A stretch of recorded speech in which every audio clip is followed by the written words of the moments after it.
The Roman Empire ran on drugs. Not in secret, not on the fringes, out in the open, written into medicine, warfare, and daily survival. By the end of this video, you'll know exactly which drugs the Romans used, why they needed them, and how an empire that conquered the Mediterranean quietly depended on poppy sap, toxic herbs, and fermented wine just to keep functioning. And yes, you'll also learn how Roman doctors combined these substances into something shockingly close to a real pharmaceutical recipe. Stay with me, because this story isn't about decadence. It's about what happens when a society has no safety net, no anesthesia, and no margin for failure. The philosopher Emperor Marcus Aurelius took opium daily during military campaigns. When he tried to stop, withdrawal symptoms left him unable to function. That's not weakness. That's dependency built into the job of running the ancient world. Have you ever wondered how millions of people survived surgery, battlefield wounds, and chronic pain before modern medicine existed? Let's get into it. The first thing to understand is that Romans didn't have a category called drugs the way we do. They had food, medicine, and tools. Psychoactive plants lived comfortably in all three. If a substance reduced pain, induced sleep, stopped diarrhea, or calmed the mind, it wasn't controversial. It was useful. And usefulness mattered more than purity in a world where infection, injury, and exhaustion were constant. The Greek word the Romans borrowed tells the whole story. Pharmakon. It meant medicine, it also meant poison, it also meant magic. One word, three meanings. The Romans understood something we pretend isn't true. The line between cure and kill is dosage, nothing more. Walk into any Roman pharmacy in the 1st century, and you would find something surprisingly familiar. Small clay pots lined the shelves, dried herbs hung from the ceiling, grinding tools sat ready on stone tables. Glass bottles held liquids that could heal you or stop your heart depending on how much you swallowed. This was not folk medicine practiced in back alleys. This was an industry with merchants, supply chains, and written formulas passed between physicians across 3 continents. The sale of medicinal ingredients was a massive operation in the Roman world. Indian black pepper arrived from trade routes stretching thousands of miles. Ethiopian cumin, Arabian frankincense, cinnamon and myrrh crossed deserts and seas to reach Roman markets. These were not luxuries for the wealthy. They were medical supplies, and the empire's ability to move them efficiently was part of what made Roman medicine possible. The 4 base ingredients of Roman pharmaceuticals were oil, vinegar, wine, and honey. Each one served a specific function. Oil cleaned and hydrated wounds. Vinegar worked as an antiseptic through its acidity. Wine relaxed patients and masked the bitter taste of other medicines. Honey sealed wounds and prevented infection. Modern laboratory analysis confirms that honey has genuine antimicrobial properties. Romans discovered this through trial, error, and watching what happened when they didn't use it.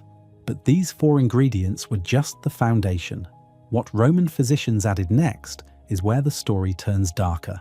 The most important substance in the Roman medical system was opium. Extracted from poppy latex, it was Rome's most reliable solution to pain, insomnia, coughing, intestinal disease, and emotional strain.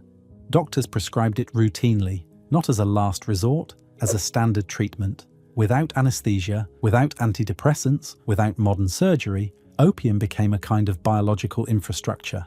Remove it, and the entire medical system collapses. The opium trade was already ancient by the time Rome rose to power. Chemical analysis of ceramic jugs found in Cyprus, dated to 1500 BCE, revealed opium alkaloids in the residue. These containers were shaped like inverted poppy capsules. The design wasn't accidental. It was pharmaceutical branding 3,000 years before modern marketing existed.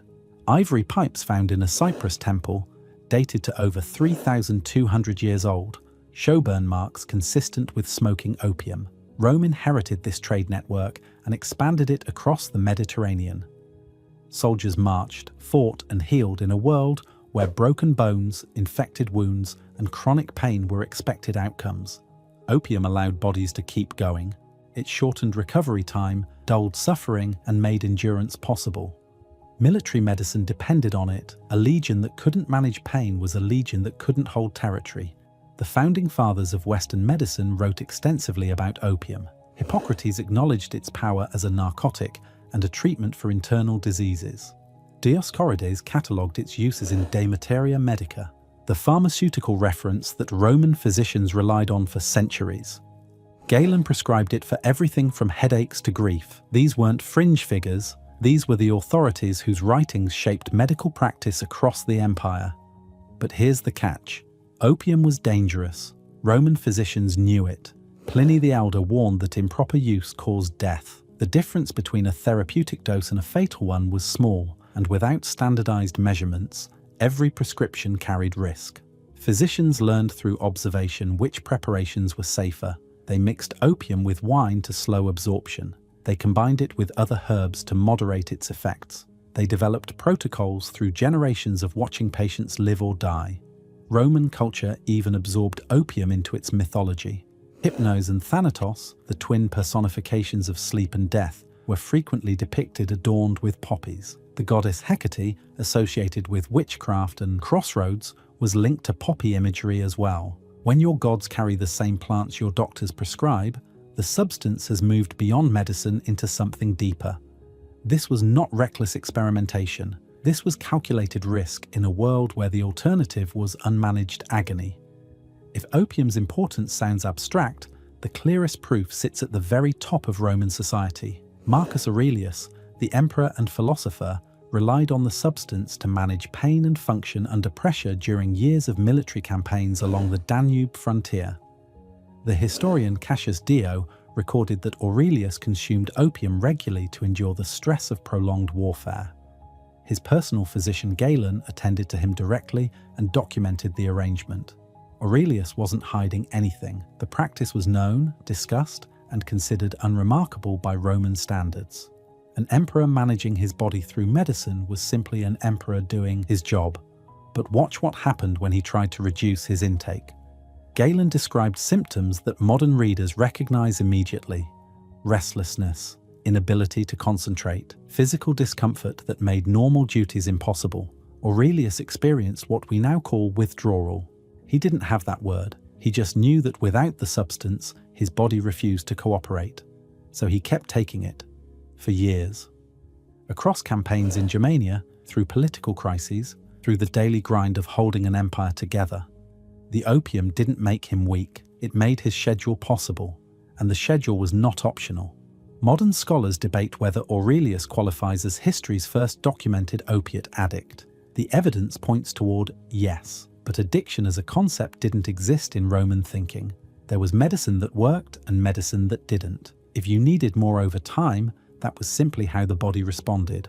Romans understood tolerance without pathologizing it. Consider what this means. The man who wrote Meditations, one of the foundational texts of Stoic philosophy, composed those reflections while managing a dependency that structured his days. His thoughts on self-control, endurance, and inner peace came from a mind that required chemical assistance to function at all. The ancient world didn't separate the self from the body the way modern thinking tries to. If the body needed support, you gave it support. Philosophy happened anyway. If the emperor needed drugs to rule, the system around him did too.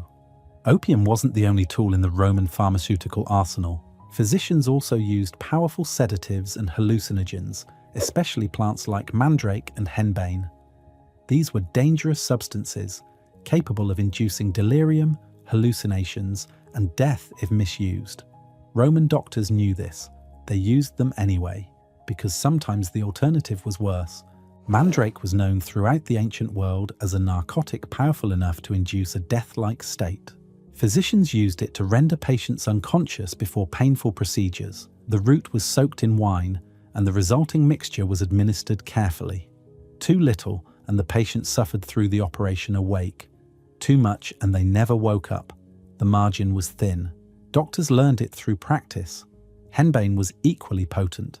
The Greek philosopher Plutarch described its effects as not properly called drunkenness, but rather alienation of mind or madness.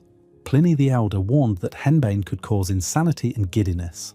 These weren't reasons to avoid the plant. They were instructions for handling it correctly. Archaeological evidence from the Netherlands confirms that Romans stored henbane deliberately and carefully. At a site called Houten Castellum, researchers discovered a hollowed sheep bone containing approximately 1,000 black henbane seeds sealed with a birch bark plug. Someone collected those seeds, prepared that container, and preserved them for future use. The bone dates to sometime between 70 and 100 CE during the height of Roman occupation. Nearby, excavators found a basket buried face down with henbane plants placed inside. Researchers believe these were abandonment offerings, ritual burials marking the end of a farmhouse's occupation. The plant held enough significance to be included in ceremonial practice. That suggests cultural knowledge about its power, not ignorance. Black henbane grows wild across Europe. Its seeds appear at archaeological sites constantly. For decades, researchers dismissed these findings as accidental contamination from nearby fields. The Houghton Castellum discovery changed that interpretation. When you find 1,000 seeds sealed inside a prepared bone container, you cannot call it an accident. Someone valued those seeds enough to protect them. Roman medical writers documented exactly how to use these substances. Dioscorides explained that henbane and its relatives could alleviate pain but cause disorientation when boiled. The instructions were specific. The warnings were clear. This wasn't reckless experimentation. This was accumulated knowledge passed between physicians across generations. These plants filled a role modern people rarely think about. They acted as anesthesia, before surgery, before amputations, before setting broken bones. Doctors combined wine with opium or toxic herbs to dull sensation, not safely by modern standards, but effectively enough to matter. Ancient surgical texts describe methods of physically restraining patients during operations, but they also describe sedation protocols. The two approaches worked together. You restrained the patient in case the sedation failed. You sedated them so the restraints might not be necessary. Roman surgery was brutal by any measure, but it was less brutal than surgery, with no pain management at all. Some physicians even used these substances for end-of-life care. The philosopher Theophrastus recorded that certain doctors prescribed combinations of hemlock and poppy juice to produce a painless death.